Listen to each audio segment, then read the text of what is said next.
오늘은 부스러기도 먹나이다. 겸손히 만들어내는 임재의 신비, 임재 시리즈 세 번째 시간을 가지려고 합니다. 어느 여행가가 아프리카 오지를 여행하고 있었습니다. 아프리카의 오지를 여행하다 보니까 당연히 원주민들의 그 가이드의 도움을 받게 되었다는 것이죠. 첫날 아프리카인 원주민이 와서 너무나 열심히 길을 안내해주고 또 같이 달려와주고 짐을 운반해주면서 그 목적지까지 빠른 시일 내에 도착할 수 있도록 모든 도움을 제공했습니다. 그래서 너무 그 여행가는 기뻤습니다. 참 좋은 사람을 만났구나. 근데 그 다음날 원주민이 그날 나오지가 않는 거예요. 그래서 물어봤습니다. 왜 길을 나설 생각을 하지 않느냐, 통역인에게 이유를 물었습니다. 그런데 그 아프리카 원주민이 이렇게 대답했다는 거죠. 어제 육체가 너무 빨리 달려와서 아직 영혼이 따라오지 못했습니다. 그래서 못 갑니다. 라고 얘기했다는 거죠.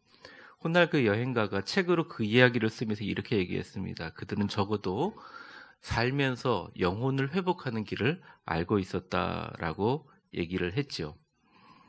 육체는 어느 정도 쉬면 회복이 됩니다. 근데 영혼은 예수님을 만나기 전까지는 회복이 되지 않습니다. 일을 한 달 동안 제가 한 해를 시작하면서 임재를 얘기한 것은 우리의 문제가 해결되는 것도 중요하고 또 우리에게 주어진 과제를 이루는 것도 중요하지만 예수님을 만나기 전에는 우리의 영혼은 절대 쉬지 못한다는 것이죠. 우리의 영혼이 너무나 피곤하고 어렵고 힘들수록 우리는 주님 앞에 더 나아가기가 어렵습니다. 여러분에게 묻고 싶습니다. 여러분의 올 1월 한 달이 예수님 안에 임재 안에서 회복되고 있습니까? 여러분들 자신 있게 대답할 수 없다면 다시 한번 주님의 임재를 생각해 보는 시간이 되었으면 좋겠습니다. 한국인으로서 굉장히 영예로운 상을 받은 독일 철학계에 굉장히 영예로운 상을 받았고 독일 철학계에 굉장히 유명한 철학자인 독일 사회에서 유명한 철학자인 한병철 교수의 피로사회라는 책이 있습니다. 그 책에 보면 이렇게 얘기를 하죠. 피로사회는 자기 착취의 사회이다. 피로사회에서 현대인들은 피해자인 동시에 가해자이다. 그러니까 워낙 일 때문에도 피곤하지만 나를 바라보는 남의 시선을 생각하느라고 피곤하게 자신을 계속 만드는 자기를 착취하는 가해자인 동시에 피해자인 사람이 바로 현대인이라고 얘기합니다. 거기서 그렇게 얘기합니다. 세상은 끊임없이 우리에게 성과를 강요한다고. 세상은 이렇게 얘기한다는 거죠. 보통 당신은 당신 인생의 경영자입니다. 당신이 당신 인생을 잘 경영하고 잘 성과를 내야 당신은 다른 사람에게 같이 존중을 받을 수 있습니다라고 얘기하죠. 근데 그 큰 성과로 그 사람을 착취하는 한국 사회 같은 사회가 그런 사회라고 얘기를 합니다. 사실 그 말은 다른 사람이 나를 괴롭히는 게 아니라 내가 나 자신을 괴롭히는, 나를 착취하는 사람이 누구냐? 바로 내 자신이었다는 사실을 잊어버리고 있다는 거죠. 성과 과잉을 위해서 과잉 활동을 하고 사색적인 삶과 휴식의 영성을 잃어버린 종교사회에 대해서도 얘기하고 있습니다. 위대한 교회를 시작할 때 휴식과 축제의 교회를 지향하면서 시작했는데 우리 성도들이 너무 일을 하고 싶어 해가지고 일을 하지 못해서 모두 다 눈에 불을 켜고 있습니다 해서 직분을 주셨더니 1년간 열심히 불사르고 나서 1년 지나고 나서 쉬고 싶다고 다 얘기를 합니다. 사실은 우리 모두 쉬고 싶습니다. 목사인 저도 쉬고 싶냐? 쉬고 싶습니다. 한번 쉬고 나니까 더 쉬고 싶네요. 네. 피곤하다고 이렇게 며칠씩 쉬면 안 되겠어요. 이제는 며칠씩 쉬면 더 쉬고 싶고 더 피곤합니다. 사랑하는 성도 여러분, 예수님 만나기 전까지는 우리의 영혼을 절대 쉴 수가 없습니다. 옆 사람에게 한번 축복해 보겠습니다. 오늘 마음 편하게 하나님 말씀 안에서 쉬세요. 말씀으로 바로 넘어가겠습니다. 오늘 24절의 본문에 보면 예수님도 꽤 피곤하셨던 것 같습니다. 한번 읽어볼까요? 시작.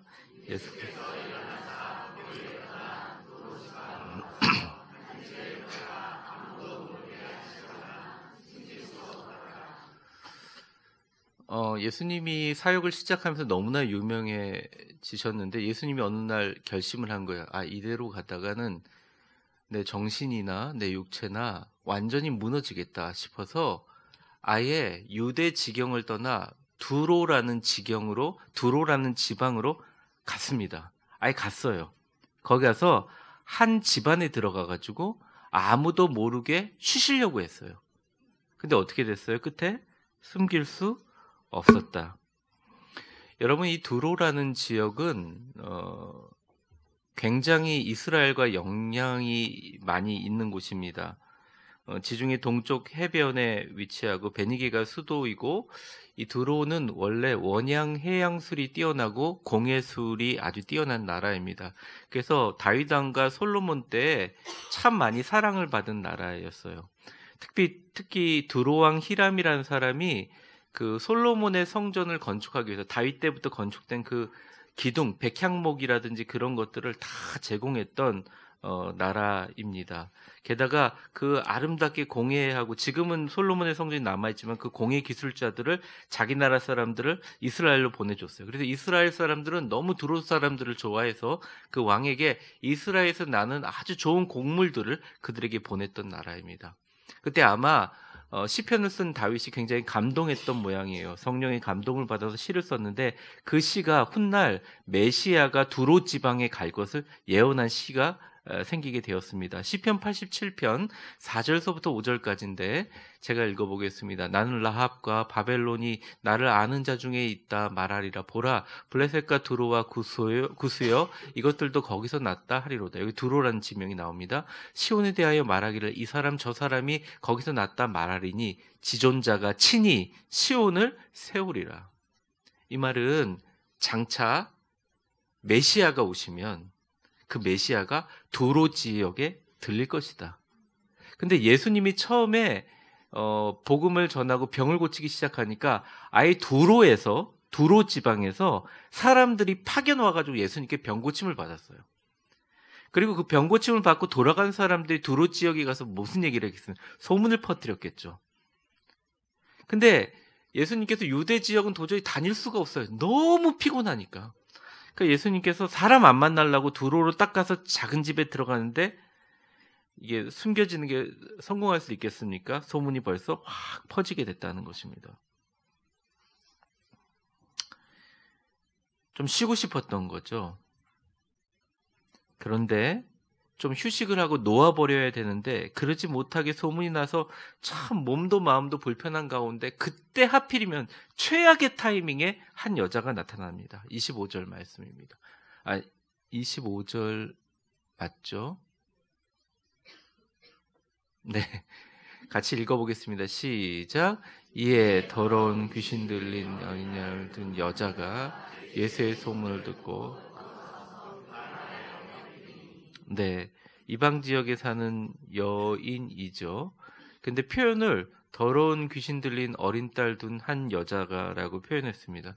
정신적으로 육체적으로 고통을 당하고 처지가 갈급한 사람입니다. 그런데 여러분 기억하시죠? 야이로와 똑같은 행동을 합니다. 그게 뭐냐면 완전히 자신을 무너뜨리면서 물이 쏟아지듯이 예수님 발 앞에 엎드려 버립니다. 성경에 나타나서 예수님을 만나 기적을 일으키신 수많은 사람들의 사례를 보면 예수님을 만나는 임재의 장벽은 분명히 존재합니다. 그런데 임재의 장벽은 우리가 주님 앞에 엎드림으로 즉시 무너져 버린다는 거예요. 성경 공부를 할 수 있나? 부족합니다.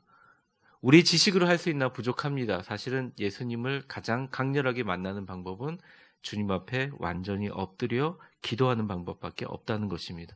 아무리 노력하고 고민해도 주님의 영과 적극적인 임재의 경험은 쉽지 않다는 것입니다. 왜냐하면 나의 나됨이라는 것이 하나님과의 거룩한 영과의 만남을 계속적으로 방해하고 있기 때문입니다. 싸우고 있기 때문입니다. 그래서 예수를 알지만 예수를 만나지 못하는 분들이 굉장히 많습니다. 예수님을 만나러 교회에 오지만 예수님을 만나지 못하고 사람만 만나고 상처와 고통을 겪고 가는 분들이 많다는 것입니다. 이 모든 진입장벽, 예수님과 만나는 아주 극치의 영적인 경험을 만날 수 있는 것을 단번에 해결할 수 있는 방법은 성경의 말씀대로 예수님의 발 아래 엎드리는 것입니다. 아주 매우 겸손한 자세의 극치로 주님께 모든 것을 쏟아놓는 존경과 감사와 경애의 표시의 자세로 기도한다는 것이죠. 어쩌면 지금 너무나 절망적인 상황에 있던 성도들이 있다면, 그동안 기도해서도 응답이 되지 않아 더 답답한 분들이 있다면 다시 한번 겸손히 철저히 그 발 앞에 그 발을 붙잡고 엎드리시면 주님 만나 주십니다. 주님 절대 거절하지 않으십니다. 자주 더 깊이 간절히 엎드립니다. 이때 그녀가 간구를 합니다. 간구의 내용은 26절에 나와 있습니다. 같이 읽어볼까요? 시작. 그 여자는 헬라인이요 수로보니게 족속이라 자기 딸에게 귀신 쫓아주기를. 그 여인은 헬라인이라고 나와 있습니다. 또 다른 성경에는 가나안 여인이라고 나와 있습니다. 헬라인이라고 얘기하는 것은 언어를 얘기하는 거고, 수로보니게 족속이라는 건 지역을 얘기합니다. 헬라인이기 때문에 언어 자체가 예수님이 당시에 유대인들이 쓰던 아람어가 아니었어요. 그러다 보니까 꼭 외국 사람들이 한국말 할 때 감사합니다를 감사합니다 이렇게 하잖아요. 그러니까 예수님 나의 딸을 고쳐주세요 말이 안 되는 발음으로 아마 했을 겁니다. 그리고 수로보니게 족속이라고 했는데 이 수로보니게라는 지역은 없습니다. 네, 이 말은 뭐냐면 수로라고 성경에 표시되어 있는 것은 시리아를 얘기합니다. 지금 시리아 지역을 얘기합니다. 보니게는 페니키아, 포니키아라고 발음하는 지금 실제 시리아의 지역이 있는데, 시리아에 있는 페니키아라는 보니기아, 그러니까 이 수로 보니게라는 곳에, 수로 지방에 있는 보니게라는 그 동이라든지 지역이라는 곳에 있는 족속의 여인이라는 곳입니다. 굉장히 외진 곳에서 온 사람이죠. 자기 딸에게 귀신이 있으니까 귀신을 쫓아내려고 하나님의 아들인 예수님께 얘기했다는 것입니다. 그런데 여기서 간구하거늘이라는 것이 뭐라고 나와 있냐면 에로카라는 헬라어 말인데 이런 뜻입니다. 저를 한번 따라해 보세요. 끊임없이 계속 동작을 하면서 거듭거듭, 그러니까 굉장히 집요하게 7번 이상 주님 앞에 딸을 고쳐주세요, 딸을 고쳐주세요, 딸을 고쳐주세요, 딸을 고쳐주세요.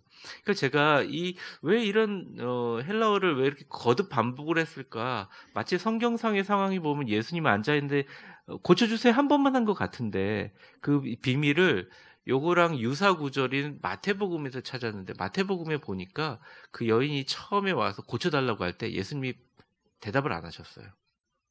그래서 예수님이 대답 안 하니까 무시하는 줄 알고 계속 고쳐달라고 거듭거듭 끊임없이 동작을 반복하는 것입니다. 제발 우리 딸을 고쳐달라고 호소하는 지극한 집요함과 모성이 나타나고 있다는 것이죠. 같이 한번 저를 따라해 보세요. 간절함으로 임재의 진입 장벽을 무너뜨립시다. 오늘 여기까지 읽은 성경에서 본문해 주시는 메시지는 뭐냐면, 하나님 앞에 기도할 때 집요하게 겸손하면 문이 열린다는 거죠. 집요하게 겸손하면 문이 열리는, 사람에게 겸손한 것이 아니라 전능하신 하나님 앞에 겸손의 자세를 가지고 집요하게 붙들면 문이 열린다는 것입니다. 27절에 보면 예수님이 그럼 좋은 말을 해야 될 텐데 반응이 별로 좋지 않습니다. 같이 한번 읽어보겠습니다. 시작. 예수께서 이르시되 자녀로 먼저 배불리 먹게 할 때니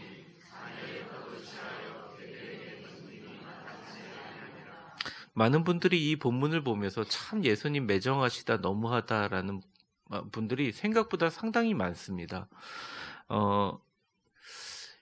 여인에게 직접적으로 상처를 주는 말을 했다라고 해석하는 분들도 많습니다. 근데 헬라어 원어를 이렇게 보면요, 조금 뉘앙스가 다릅니다.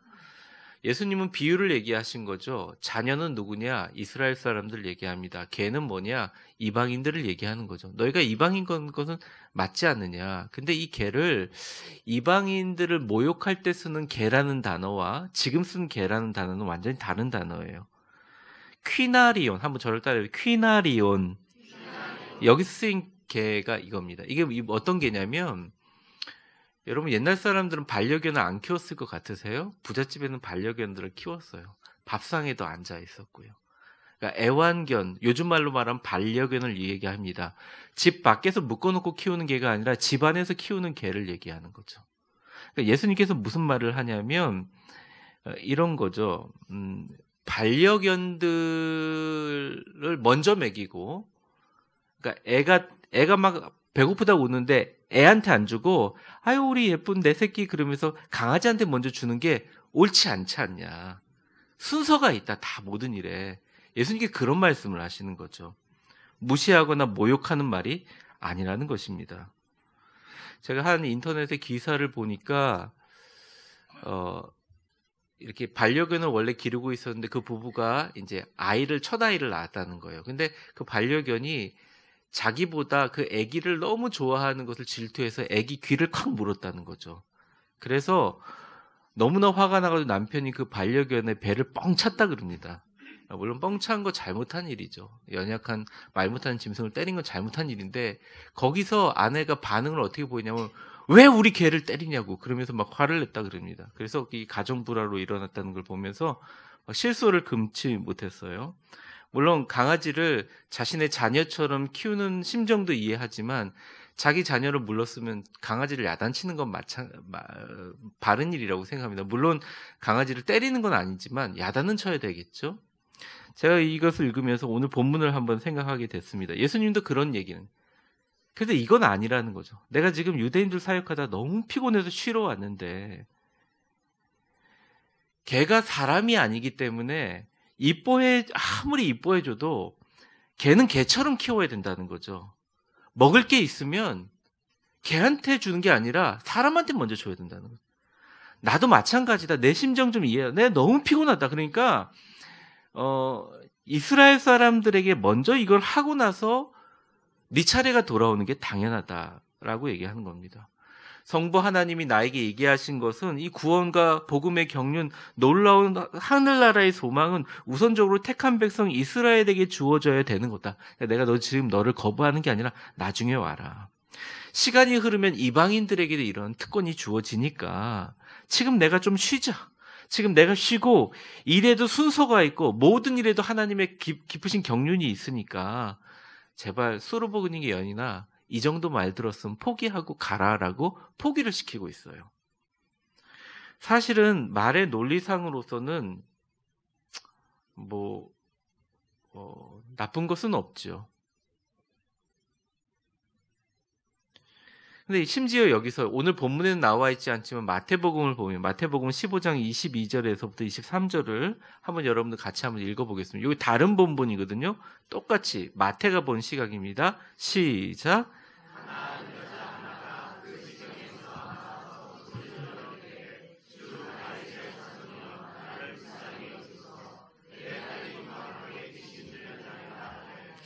예수는 한 말씀도 대답하지 아니하시니 제자들이 와서 청하여 그 여자가 우리 뒤에서 소리를 지르고. 여러분 기도 응답 안 되는 것도 너무 속상한데요. 예수님 앞에 그 진입장벽을 무너뜨리고 겸손하게 간곡하게 나와서 여러 번 울부짖는데 말을 안 해요. 예수님. 게다가 말을 안 하는 거에 끝나는 게 아니라 제자들이 와서 뭐라고 합니까? 제자들이 예수님 앞에 있었나 봐요. 그러니까 제자들이 자기 뒤에 여자가 있다고 얘기하죠. 아예 들어가지 못하게 앞으로 막고 있는데 이렇게 얘기합니다. 그 여자가 자꾸 우리 뒤에서 소리 지르니 제발 예수님 명령하셔서 그를 밖으로 보내소서 이렇게 얘기합니다. 이게 어떤 진짜 이 치욕적인 이런 솔직히 말해서 이런 대우는 예수님이 아무리 점잖게 얘기하시더라도 이것은 참 큰 모멸감 아닙니까? 예수님이 아무리 옳은 말씀임에도 불구하고 수르보니게 여인은 정말 가슴에 비수를 꼽는 얘기예요. 아팠을 겁니다.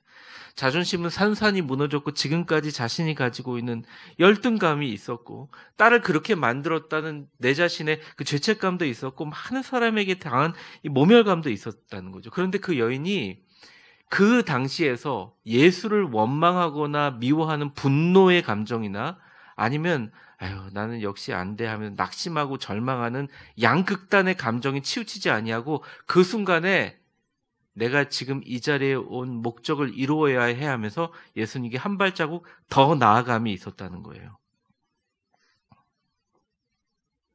반드시 내 딸을 예수님 당신에게 고침받지 않으면 나는 더 이상 물러갈 곳이 없습니다. 배수진을 쳤다는 것이죠.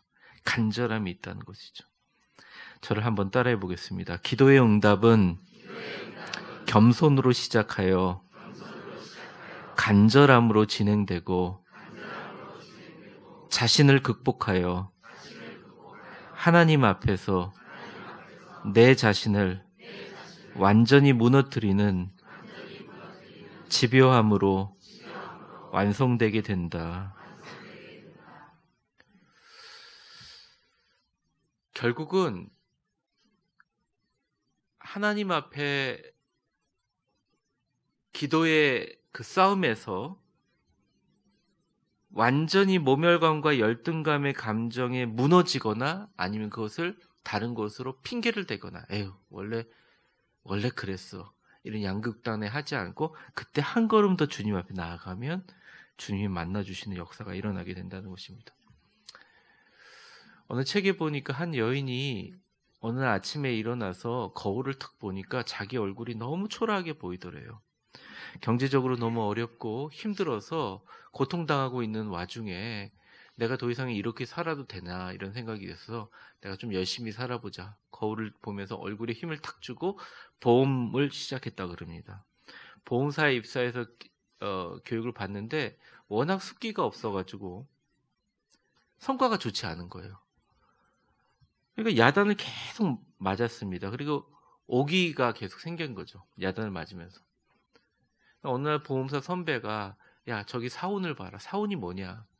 포기하지 말랍니다. 야 포기하지 말고 좀 집요함을 가지고 해 라고 하니까 어느 날 화가 나면서 그래 아예 내가 미친 목표를 세우자. 그 미친 목표를 세운 게 뭐냐면 우리나라에서 가장 부자인 여러분이 다 아는 S그룹의 회장에게 내 보험 상품을 팔자라고 결심을 하게 되었다는 것입니다. 그래서 그 집 앞에 잠복하고 있다가 밤을 새기도 하고 10번 이상 회장이 나올 때마다 소리를 질렀다는 거죠. 경비원들과 실랑이를 벌이며 고생을 엄청 했다는 것입니다. 10번 이상 시도했는데 경호원들 또는 경비원들 때문에 아예 가까이 가지도 못했습니다. 거의 15번째쯤 될 때쯤 이번만 한번 하고 포기하자라고 하고 그 집 앞에서 잠복하다가 회장님이 나오니까 소리 질렀습니다. 회장님 한 번만 만나주세요. 그리고 소리를 질렀습니다. 근데 처음으로 15번째 그 S그룹 회장이 고개를 이렇게 돌리며 그 여자를 보더래요. 그러면서 경호원에게 그녀를 불러달라고 얘기했습니다. 도대체 뭐 때문에 이러냐고 자꾸. 그녀가 대답했습니다. 제가 좋은 보험 상품이 하나 있는데 회장님 보험 상품 하나 소개해 드리려고 한다고. 회장님 막 웃기 시작했습니다. 그럼 한번 소개해봐라. 소개를 잘 들은 다음에 떨리는 마음으로 소개했고 소리를 그 자리에 내가 여러 개를 다 들어줬다는 거예요. 여러 개를 들어주면서 그 여인 보고 웃으면서 이렇게 얘기했다는 거죠. 내가 여러 직원들과 사람들 만나봤지만 당신 같은 집요함이 있으면 반드시 성공한다. 내가 보험 여러 개 들어줬지만 내 지인에게도 보험 여러 개 소개해 줄게 라고 얘기했다는 거예요. 여러분 회장의 지인들이 어떤 사람들이겠습니까? 또 그 회장들의 참모들이나 이사들은 같은 보험을 들지 않았겠어요? 어쨌든 보험으로 성공하게 되고 자기의 보험 사업장, 영업장을 가지고 있는 그녀가 이렇게 강연하면서 끈기 있게 포기하지 않고 VIP에 집중하면 기적이 일어난다고 지금도 강연하고 다닙니다. 사랑하는 위대한 교회 성도 여러분, 제발 세상에 한두 번 하고 되는 일이 어디 있습니까? 탁구가 그렇습니까? 골프가 그렇습니까? 테니스가 그렇습니까? 자녀들 교육이 그렇나요? 여러분 한두 번 하고 되는 거 있으면 좀 가르쳐 주십시오. 없어요. 기도도 마찬가지입니다. 제발 한두 번 해보고 안 된다고 포기하지 마십시오. 밤을 새며 잠복하며 기도해 본 적이 있나요? 될 때까지 기도한다는 심정으로 응답돼서 반복될 때까지 집요하게 최선을 다해서 생명을 다해서 기도하십시오. 그러면 주님께서 만나 주십니다. 한국의 제일 부자인 VIP도 만나면 인생이 바뀌는데 하나님 만나면 어찌 기적이 일어나지 않겠습니까?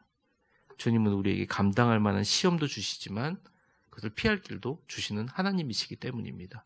옆 사람 한번 축복해 보겠습니다. 주님을 만나기만 하면 피할 길도 주시고 능히 감당하게도 해 주십니다. 생명을 걸고 한번 기도해 보세요. 통성기도할 때 저만 막 이렇게 부르르 떨고 있는 게 참 어떨 때는 슬프기도 합니다. 왜 그럴까? 나만 절박한가? 나만 너무 힘든가? 힘이 없어요, 성도들이. 해서 안 된다는 생각을 포기하고 있어요. 여러분 기도할 때 생명 걸고 기도하시기 바랍니다. 하늘 문을 열십니다. 2009년에는 생명 걸고 기도하여 하늘 문이 열리시는 위대한 성도들 다 되시기를 주의 이름으로 축복합니다. 생명 걸고 기도하면 주님께서 당신의 생명을 여러분에게 주실 줄 믿습니다. 두 번째 주시는 하나님 메시지는 큰 믿음은 부스러기도 마다하지 않는다는 것입니다. 한번 저를 따라해 보세요. 부스러기도 마다하지 않는 믿음이 진짜 믿음이다. 예수님께 이렇게 철저하게 거절을 당했는데 예수님의 마음을 확 흔들어서 예수님을 놀라게 한 여인의 말이 28절에 나옵니다. 같이 한번 읽어보겠습니다. 시작. 여자가 대답하여 이르되 주여 옳소이다마는 상 아래 개들도 아이들이 먹던 부스러기를 먹나이다. 예수님이 이 말에 충격을 받으십니다. 여러분들은 무슨 뜻인지 다 아시잖아요. 그러니까 집안에서 키우는 개를 늘 상 앞에 어슬렁거리는데 애들 먹이고 나서 부스러기 떨어지면 그거 개들도 주워 먹지 않습니까? 주님께 이렇게 얘기를 한다는 거죠. 그래서 29절에 예수님이 놀라서 이렇게 얘기합니다. 예수께서 이르시되 저를 따라해 보세요. 이 말을 하였으니 이게 한국말 번역으로는 그냥 별로 임팩트가 없는데 이 말이에요. 네가 이 말을 했냐? 네가 이 말을 했으니까 돌아가서 봐라. 네 딸이 귀신이 나갔다. 네가 이런 말도 하냐? 네가 이렇게 겸손과 믿음과 집요한 확고한 믿음과 소망의 말을 네가 했느냐? 안 된다는 확답에 원망과 분노하거나 포기하고 낙심하는 양극단에 머물지 않고 더 한 걸음 나한테 나와서 나를 설득하려고 하느냐? 나를 움직이려고 하느냐? 잘됐다. 집에 가봐라. 딸이 나았을 것이다. 귀신이 나갔을 것이다. 주님께서 얘기하신다는 것입니다. 사랑하는 성도 여러분, 기도 응답이 안 되었을 때 분노하거나 하나님을 원망하거나 아니면 아예 절망하지 마시고 주님께 한 걸음 더 나아가시기를 주의 이름으로 축원합니다. 옆 사람 한번 축복해 보겠습니다. 기도 응답이 안 되었을 때 분노하거나 절망하지 마시고 오히려 주님께 한 걸음 더 나아갑시다. 절박할 때 진짜 지혜가 나오는 거예요. 많은 사람들이요, 원래 똑똑한 사람들이 성공하는 것 같잖아요. 이 세상에 쭉 보면 생각보다 똑똑한 사람들이 무력한 경우가 많습니다. 많이 알기 때문에 아무것도 못하는 사람이 굉장히 많아요. 여러분, 우리 젊은 세대들이 얼마나 똑똑합니까? 얼마나 자기 것 잘 챙겨요. 아무것도 없는 상황이고 이 사람들은 허허벌판에 있는 사람인데 그 사람이 가지고 있는 이 목 위서부터 머리의 정신이 나는 절대 실패할 수 없어. 나는 반드시 이길 거야. 나는 반드시 이것을 극복해야 돼라고 하는 간절함과 에너지가 있는 사람들을 세상에서도 성공해요. 영적인 것도 마찬가지입니다. 생명 걸고 기도하면 하나님께서 만나주신다는 거죠. 분노와 절망할 시간이 어디 있어요? 하나님께 더 나아가는 것입니다. 진짜 놀라운 지혜가 여기서 내어난 거예요. 절박한 말이지만 예수님은 그녀의 지혜를 칭찬했습니다. 자녀인 이스라엘 사람들을 원망하지 않았어요. 불만을 토로하지 않았어요. 더욱 겸손하게 주님 앞에 나와서 부스러기 축복의 은혜라도 주셔서 좋으니까 걔들도 자녀들 먹이고 나서 밥상 주변에 다니다가 반려견들이 그 부스러기 주워 먹지 않습니까? 나에게도 귀신 들린 딸을 고치는 부스러기 축복을 내려주시옵소서 하면서 자신의 위치를 겸손하게 인정하는 놀라운 그녀의 믿음에 반응하게 되었다는 거예요. 주님께서 돌아가라. 네 딸이 나느니라 라고 얘기를 해주십니다. 사실 이 본문을 더 정확하게 얘기해 주는 건 마태복음에 있는 똑같은 본문에 이렇게 나옵니다. 마태복음 15장 27절서부터 28절까지 보는데요. 27절은 제가 읽을 테니까 28절은 여러분들 읽어주세요. 여자가 이르되 주여 올소이다마는 개들도 제 주인의 상에서 떨어지는 부스러기를 먹나이다 하니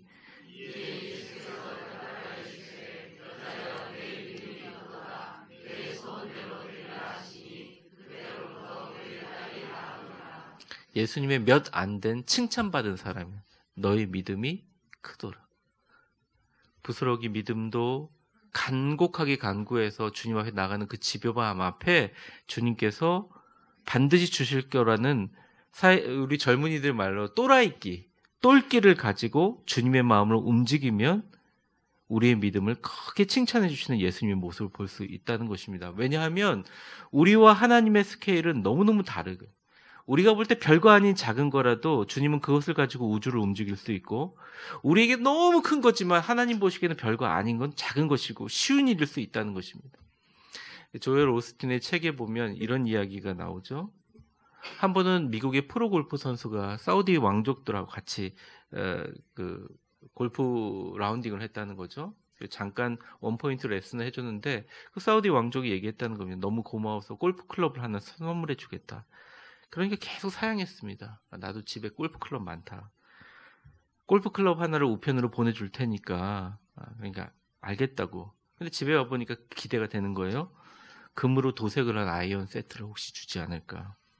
아니면 다이아몬드가 박힌 손잡이가 달린 우드나 드라이버를 줄까 기대를 하고 있었어요. 근데 편지 한 장이 왔다는 거죠. 그 안에 미국의 커다란 골프 코스를 양도하는 골프장과 클럽하우스 기증서가 들어있었다는 것입니다. 골프 선수에게는 골프 클럽이라고 하면 말 그대로 골프채였던 거죠.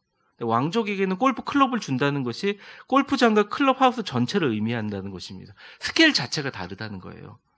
사랑하는 성도 여러분, 어쩌면 우리가 지금 간구하는 게 되게 보잘것없이 우리가 느껴질 수가 있습니다. 내 처지가 이게 뭐냐? 왕년은 내가 잘 나갔는데 지금 내 이 자녀 문제 때문에 이러고 있느냐? 조금만 기도하다가 자꾸 절망하고 포기하고 어느 정도 기도하다가 포기해버려요.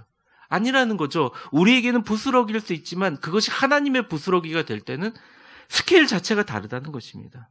하나님의 부스러기는 우리에게 큰 기적과 축복을 말하고 있다는 거예요. 본문은 우리에게 말합니다. 부스러기를 먹더라도 예수님 우리 죽어가는 딸을 예수님을 우리 딸에게 초대하는 것이 더 중요하다고 부스러기를 잡는 신앙은 절대 부스러기로 머물지 않는다는 것입니다. 성경을 읽으면서 많은 사람이 얘기합니다. 목사님, 겨자씨 같은 믿음이 어떻게 산을 옮깁니까? 산을 들려서 바다로 던지는 그런 역사가 일어납니까? 겨자씨 얼마나 작습니까? 겨자도 씨가 있습니까? 겨자는 너무 작은데요. 여러분, 부스러기도 작지 않습니까?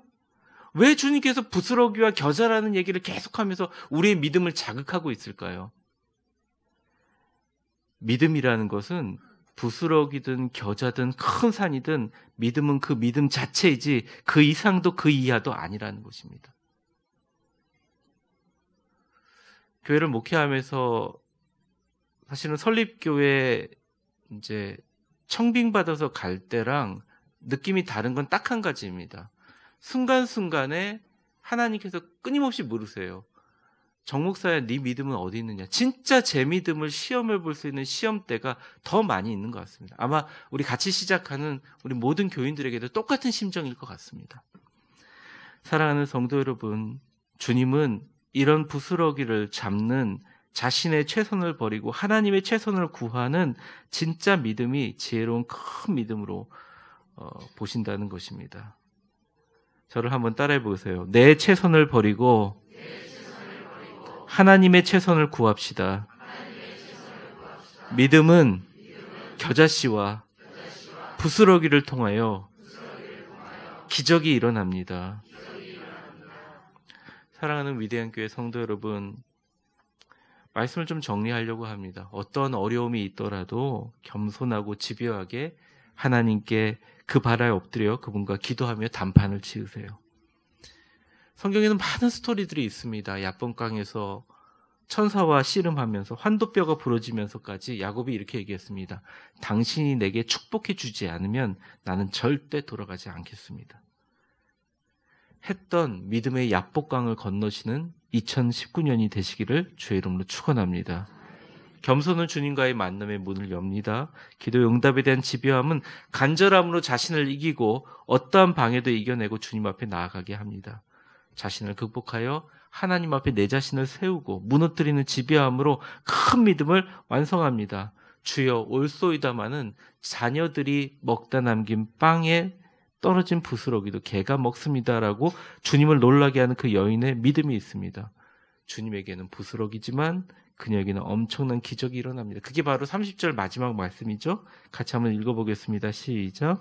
여자가 집에 돌아가 본즉 아이가 침상에 누웠고 귀신이, 제가 귀신을 쫓아내는데 몇 번 참여해 보니까 귀신이 나가고 나면 사람이 완전히 파김치가 돼서 이렇게 누워 있습니다.